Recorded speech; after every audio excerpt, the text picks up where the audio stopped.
안녕하십니까. 성형외과 전문의 이주현입니다. 자, 오늘은 보통 구축을 예방하기 위해서 마사지와 구축약 복용, 자, 여기에 대해서 질문하시는 분들이 많아서 제가 거기에 대해서 좀 설명을 드리는 시간을 갖도록 하겠습니다. 결론적으로 말씀드리면 마사지와 구축약, 이런 말하자면 사후관리인데, 수술이 끝나고 난 다음에 이제 하게 되는 이런 사후관리 방법들은 구축을 예방할 수 있다라는 증거가 없습니다. 사실은 이제 시행하는 경우는 그냥 아쉬워서 다른 걸 어떻게 해볼 수 있는 게 없으니까 그래서 하는 경우들이 이제 많은 거죠. 자, 마사지라고 하는 게 뭘 의미하느냐, 그것부터 한번 보겠습니다. 마사지를 경험해보신 분들은 이제 아마 이 영상 안 볼 것 같고요. 대부분은 지금 수술을 할까 말까 생각하시는 분들이 이 영상에 관심이 있을 텐데,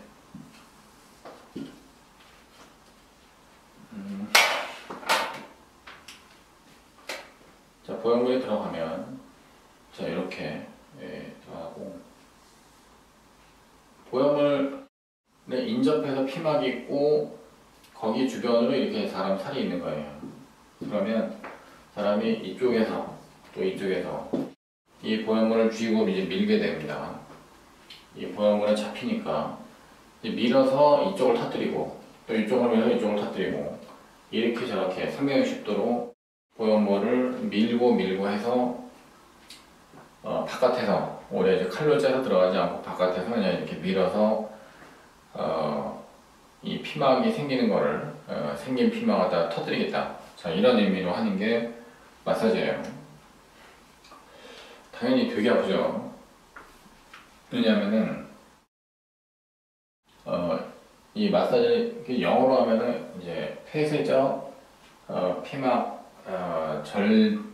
폐쇄적 이제 피막 절개술이 됩니다. 클로즈드 캡슐러톰이라고 이렇게 하는데 한국말로 하면은 폐쇄적 또는 도수적 피막 절개 수술이 됩니다.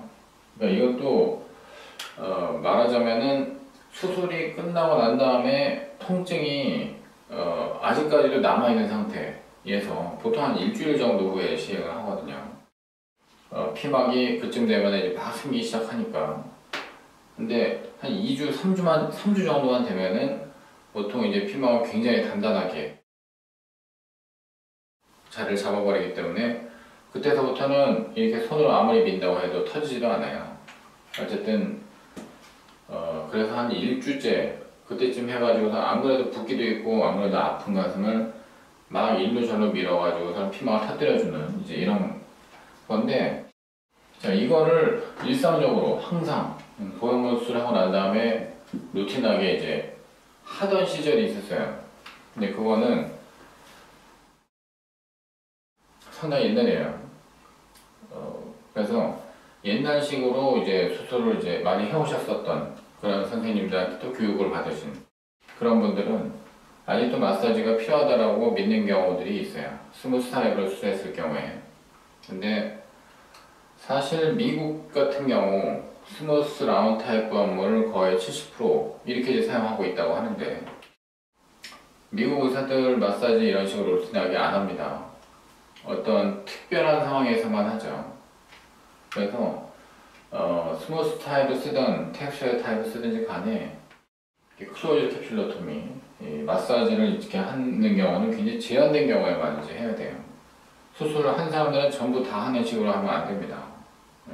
너는 스무스 타입이니까 마사지 해야 돼. 이거는 정말로 잘못된 얘기예요.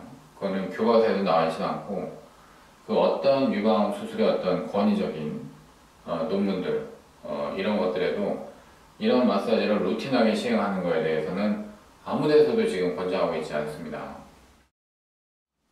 마사지를 그러면은 하는 경우는 어떤 경우냐, 저 같은 경우는 이제 이런 경우에 해요.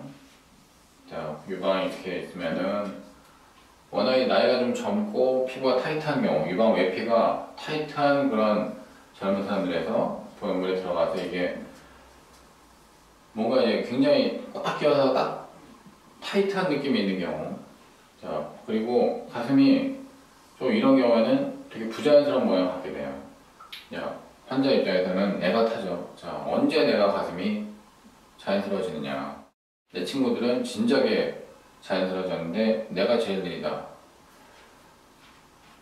사실 그런 호소를 하시는 분들은 대부분 수술 전서부터 가슴이 조금 작고 좀 타이트한 젊은 사람들, 출산 전 여성들 이런 경우들이 많아요. 출산 후 여성들이 피부가 여유가 이제 많이 남아도는데 그런 식으로 타이트하게 윗볼록 입고 부자연스러운 경우는 거의 없다시피 하죠. 근데 어쨌든 이제 그런 경우도 시간이 지나가면 또 자연스러워지긴 해요. 왜냐하면은 보형물은 자꾸만 중력이 해가지고 아래쪽으로 힘을 더 많이 가하기 때문에 유방의 본질적인 모양은 이제 이거거든요. 보형물이 아래쪽으로 떨어지면 떨어질수록 이런 모양으로 계속 가게 됩니다.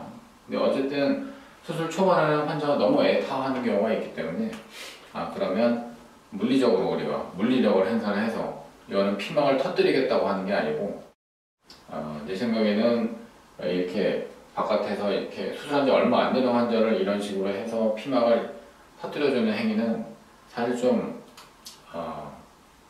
좋지 않다고 생각이 되고 유방 외피를 갖다가 이렇게 좀 늘려주는 신장시키는 그런 의미로 해서 마사지를 하는 거는 의미가 있다고 생각이 돼요. 그러니까 클로즈드 캡슐로토미 그 의미로 마사지를 하는 게 아니고 유방 외피를 늘려주기 위해서 그래서 좀 더 모양이 빨리 자연스러워지라고 그렇게 마사지를 제한된 경우에 할 수가 있다고 생각합니다.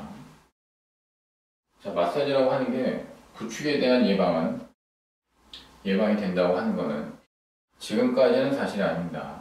자, 그건 일단 확실히 말씀드리고요.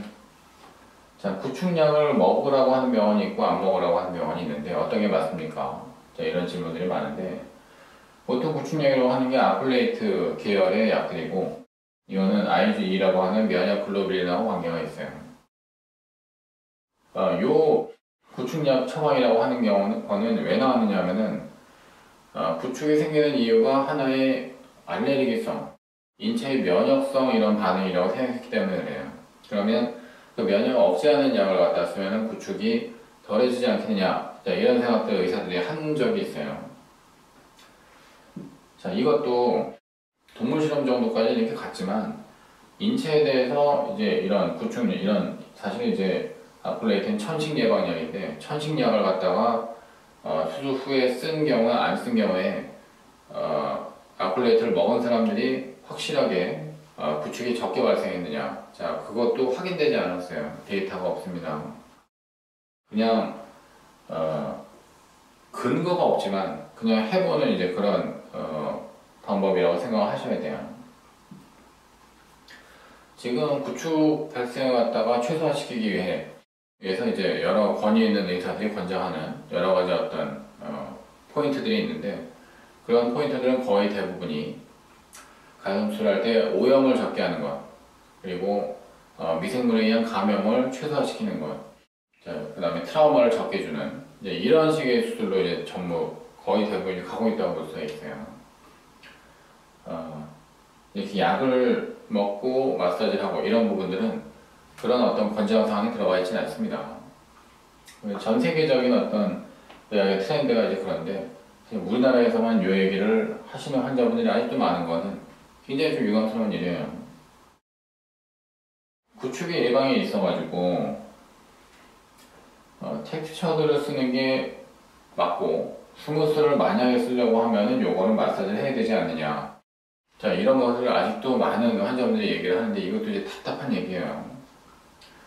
자, 폴리우레탄, 우리가 이제 마이크로탄이라고 부르는 이 보형물, 즉 실리콘 표면을 갖고 있는 이런 실리콘 젤 보형물에다가 폴리우레탄 코팅을 이제 해놓은 것이 폴리우레탄, 마이크로탄인데 폴리우레탄 보형물은 확실히 수술하고 난 다음에 살이 자라 들어가서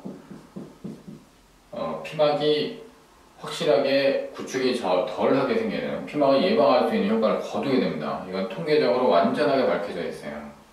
그런데 텍스처드 보형물은 살이 이렇게 자라 들어가는 게 아니라 좀 이렇게 유착이 되는 정도, 그냥 떼면은 다시 떨어지는 그런 정도의 효과밖에 못 내기 때문에 사실상 스무스 타입에 비해서 구축을 예방한다고 보기가 어렵습니다.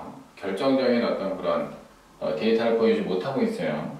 그래서 텍스처드든 스무스든 실리콘 보형물을 쓰는 경우에는 사실 구축의 어떤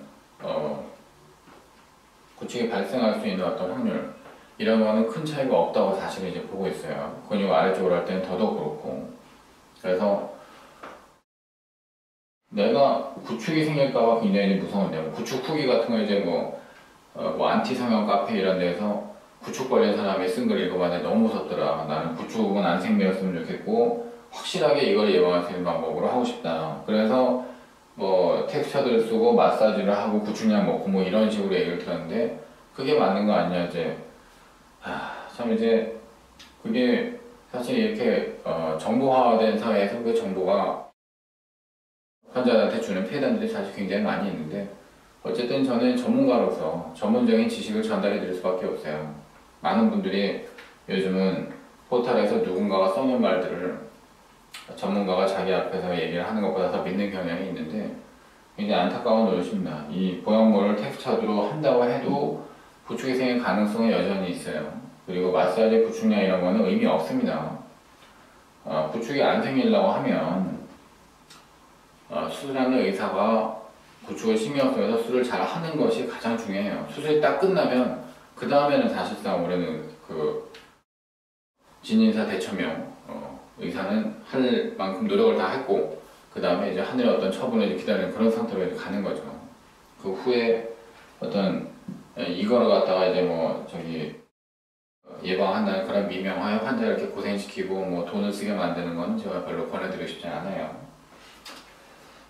이런 경우가 있어요. 수술을 하다 실리콘 보형물로 한 2번, 3번을 했는데 계속 해가지고 아주 심각한 구축이 생기는 경우가 있을 수가 있습니다.